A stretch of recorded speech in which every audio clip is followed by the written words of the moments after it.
The African FoodBasket is a food justice institution. Previously, we were established to look at community food security. That's making sure everyone in particular communities have access to fresh, nutritious, affordable, sustainable food.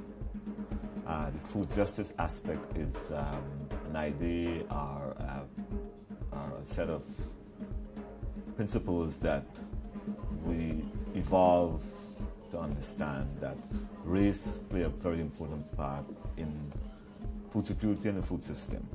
The African FoodBasket's vision is to be a leader in building sustainable food systems through food justice. When I think of the African FoodBasket's mission, I think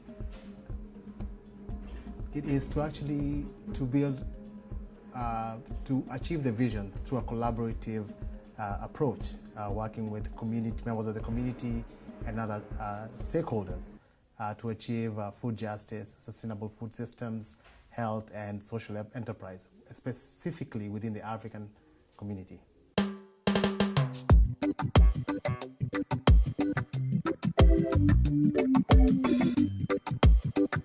So when amalgamation happened in the city in 1998, and a new city was formed that brought in all the former suburbs, I was there at the beginning of that, and the Food Policy Council was part of a Food and Hunger Action Committee to say, well, what are we going to have as a new city to look after the issues of food and hunger?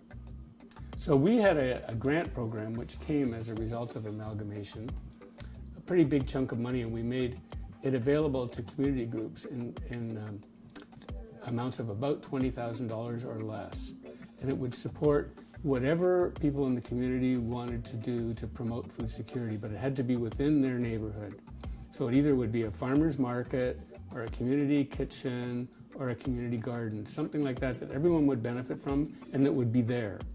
There was a certain amount of problems associated with youth gangs, and the city had a bit of a trauma about this. And we who were involved in the Food and Hunger Action Committee looked at the map to see who had applied for these grants, several $100,000 in grants, and we noticed there were no applications that came from this ring of areas on the outskirts of the suburbs. And that's how the animation program was born.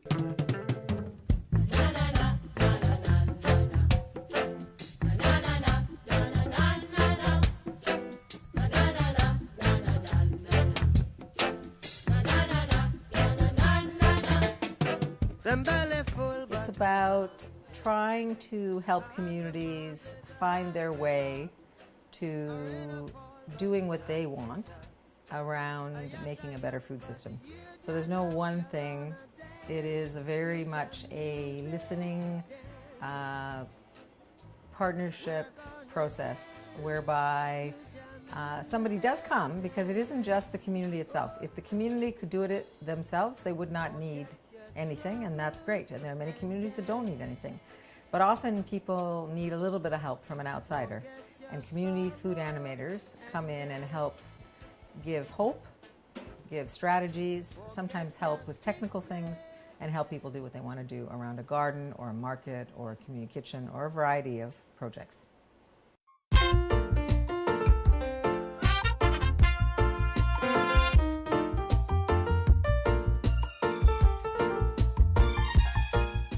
Under the Community Food Animation Project, we established between 40 to 50 gardens. These gardens are across the city, but I would say the majority are in the West End area of Toronto, northwest area of Toronto.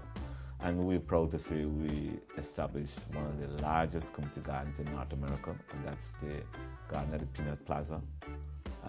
A very interesting experience to me working in that particular garden. The African FoodBasket helped us when we started the garden in, I think, 2006. They helped us with seedlings, soil. They helped us with advice, how to run a community garden, how to deal with members in the community garden, growing information, all sorts of stuff. When I arrived in Canada, I had the opportunity to connect with FoodShare, where the African FoodBasket did its box, and that was the first time I got to meet Anan. Having had a downtown focus around food, I had not really made contact with the African Canadian community, and so seeing this Rastaman passing there led me to a curiosity, and I think the next time I got to meet him, it was in a youth program, and him educating us about food systems.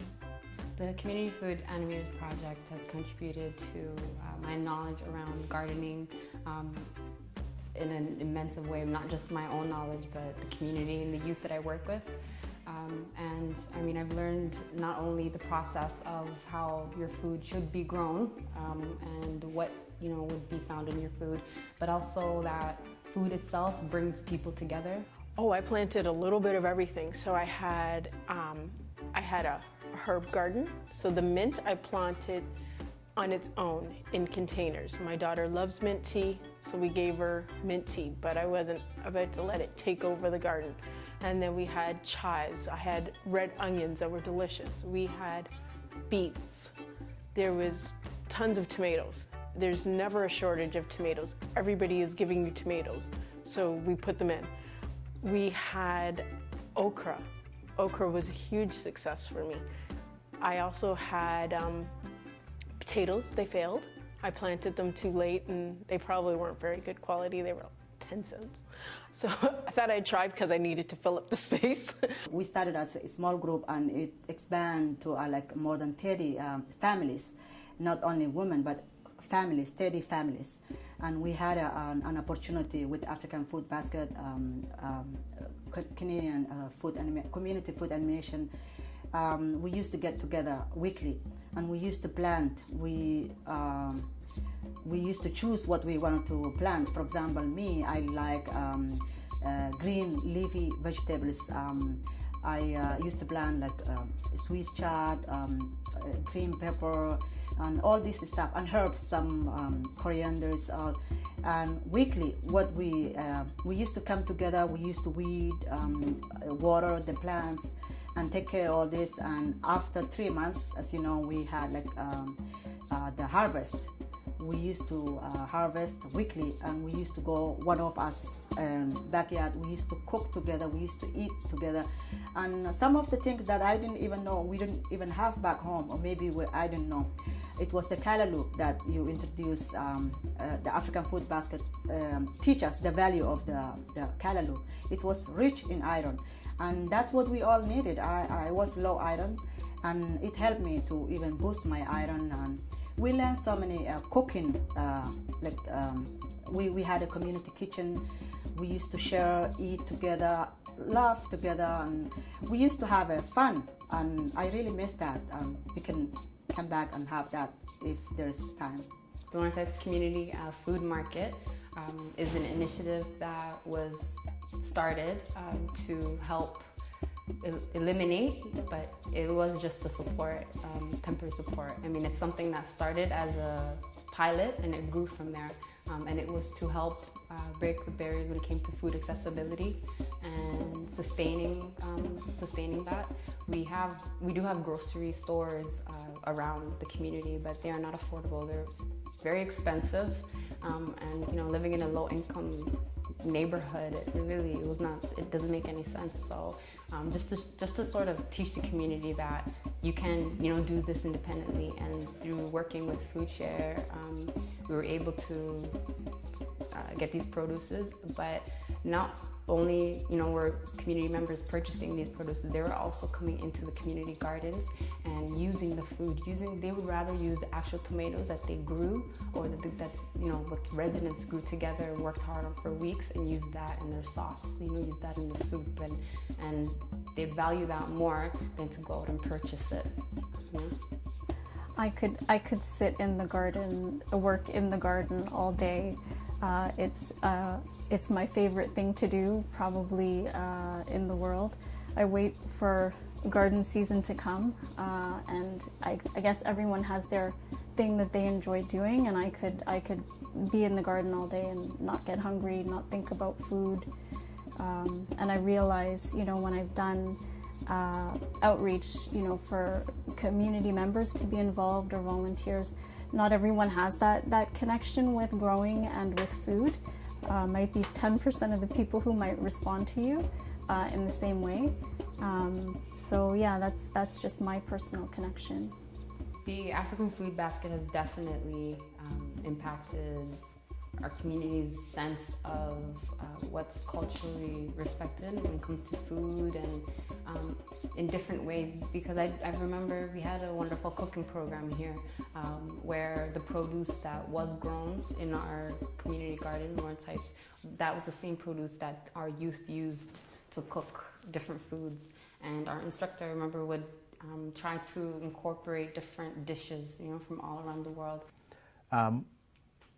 The Cultivating Youth Leadership program also has enabled me to visit neighborhoods that perhaps I may not have had a chance to visit. All right, I now have networks in different parts of the city that have come up as a result of my participation in this, in the African Food Basket. Tell you this your harvest time. Yeah, that time of year. It's been a good season. Hey, yeah. The Ujamaa farm in Brampton brought together a very diverse group of farmers who came together with the objective of growing organic and culturally specific foods. Farming is something that I grow to love, because if I know what I'm eating, I stay healthy. So I came into farming for that reason, to ensure that I know exactly what I'm putting in my body. And if I could put good stuff in my body for at least 5-6 months of the year in this country, then I know I'm better off. Like these beets today is going to the market. So whatever we plant, most of it end up going to the market. For a Sunday market, Leslieville is really beautiful. We've done really well. As always, our callaloo sold out. Most of our greens, like chard, are sold out. Our carrots have done well. Our cabbages are about to go as well. Tomatoes are doing well. We do have a second market tomorrow, which will help us move along some of the stock we have. Harvest the yield. It's harvest time. When I first got involved, actually, even with the Ujamaa Farmers Collective, and going away, it felt like going away. It wasn't that far at McVean, but just being away from the city, honestly, has been like therapy for myself. I used to bring colleagues along with me, or just friends, who are also in the sector and lead pretty hectic lives, I would say. That was our opportunity to just disconnect and be involved in something where we get to nurture from a seed, right? To really put your love and energy into growing something, nurturing it, and then being able to share the food with community and family, and the food banks and places where we would provide this healthy, organic food, has had a huge impact in my life in the last, I would say, about 5 years. Definitely a place of learning, being around positive people who also had 9-to-5 jobs, or trying to balance both the hectic city life, providing for family, but also being involved in this labor of love.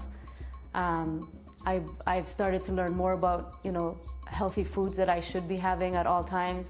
I would say I had a lot more respect, so to speak, for food, local food, knowing where these foods are growing, where they're coming from.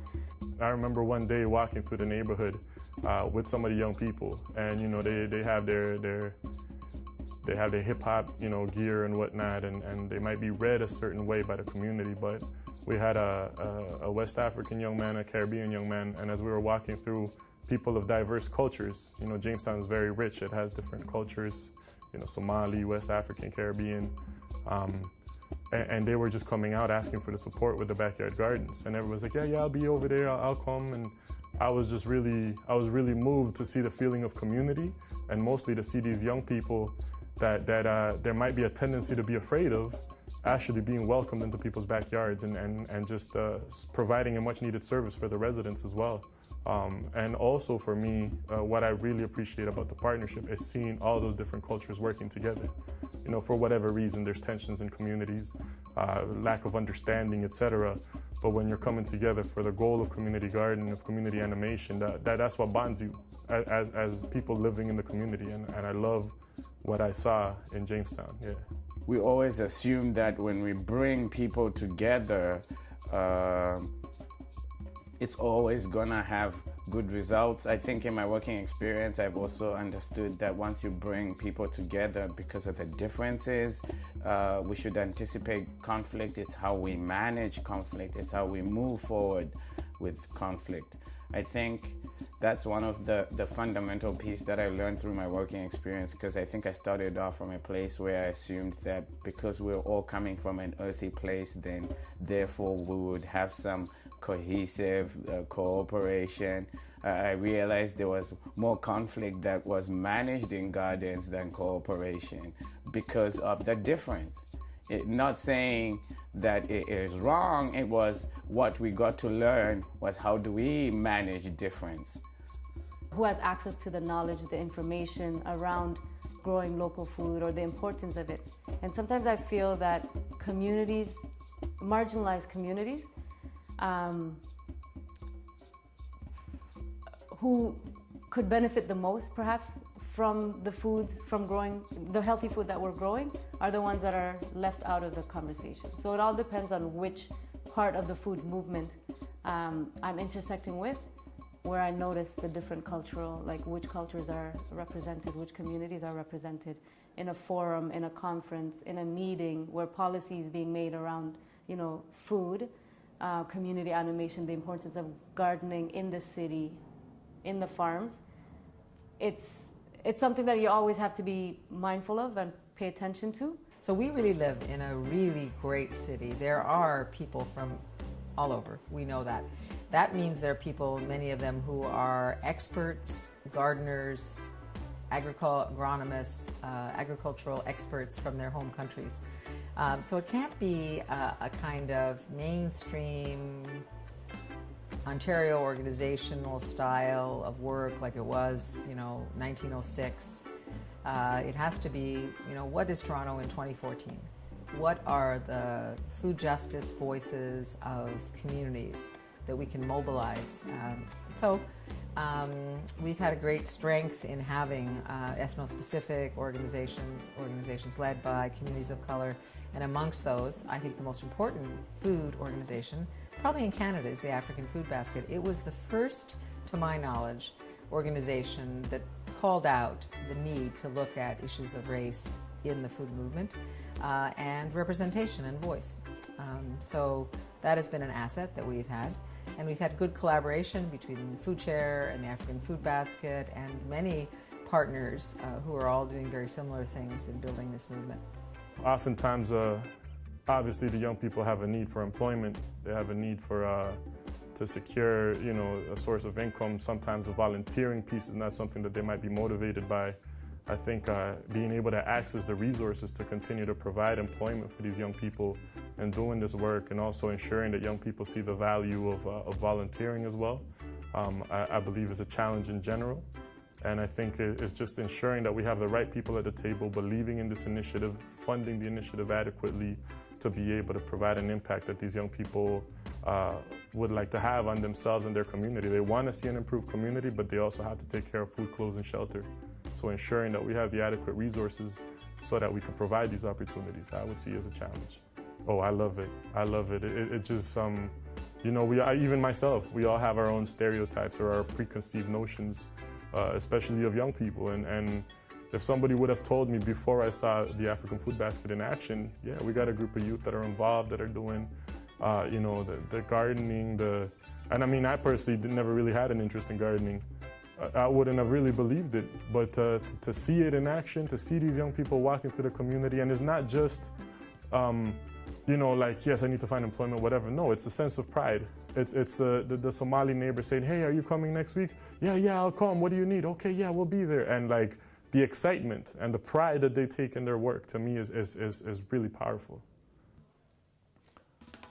For the future, it's critical that people learn about food system, the basic idea of what is food system, and also know how to work within communities collectively to make sure neighborhoods are more food secure and food access is an integral part of development. For instance, in Lawrence Heights, there's redevelopment.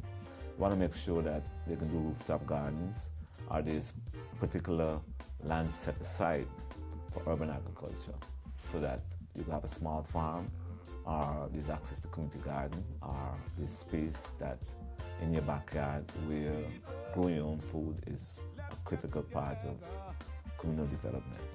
I have a picture here. I'm not sure if you'll be able to see it. This is a picture of a woman named Doreen in front of a community garden that was called the Bellevue Community Garden that was animated by Anan and the Afri-Can FoodBasket.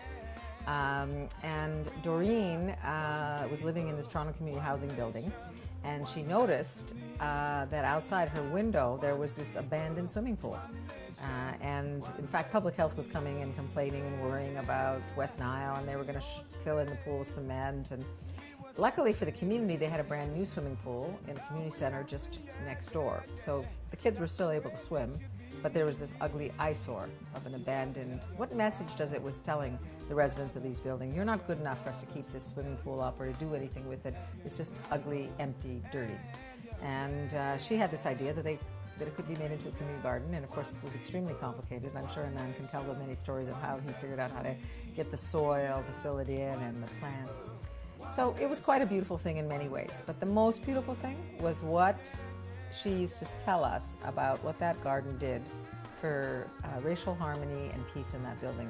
She once told us on a tour that I was there when we took different officials around on a bus tour. She said, you know, we used to never say hello to each other in the elevator, but now people say, hey, did you know the plant was growing? What's going on? So community food animation breaks down social isolation, brings people together, heals divisions amongst cultures, gives people something very practical to do together. And without sounding completely naive and Pollyanna about it, there is the healing benefits of things that are beautiful that happen around food that don't happen around other issues. So, I mean, you could say, well, the community could have gotten together and they could have had a soccer team, or they could have gotten together and had a play, or, you know, and all these things are great things. I'm not saying that food is the only thing that works, but food works, I think, better than any. Animation is an example of government that has been reinvented. And I would say we had great fortune in Toronto to have senior city councillor Jack Layton, who understood that all the complex problems that have not yet been solved are due to the fact that they require partnerships at many levels. They require individuals have to take responsibility. Like you can't fix the food system unless individuals say, I got to eat less sugar, less salt, and less fat, and more vegetables. Like people have to make that move on their own. And you can't have a good food system without healthy neighborhood groups with mom and pop stores. And if somebody gets sick, that neighbors will help. And there's a newcomer in town, you say, welcome, here's a casserole, and little places where people can shop. And so all the way through up to senior levels of government, you need a partnership. And I think that's true for school meal programs. It's true for dealing with problems of people on low income or who are newcomers to the city. You name the problem, you got to have a partnership. And we have not yet successfully accepted the principle of partnership. I would say the citizens haven't and governments haven't. We need a revolution in awareness around that. And when that happens, animation will be an everyday thing, of part of the air that you breathe, because animation is the expression of the partnership between the city government as a funder and the citizens in their neighborhood. Tell you this your harvest time. Yeah, that time of year. It's been a good season. Yeah. Someday, Lord, harvest time. Oh yeah. Someday, Lord, harvest time again. Gather all my people, wherever you may be. The blessed fruit of the vine, as far as the eye can see. The farmer worked the fields, planting seeds for a good yield.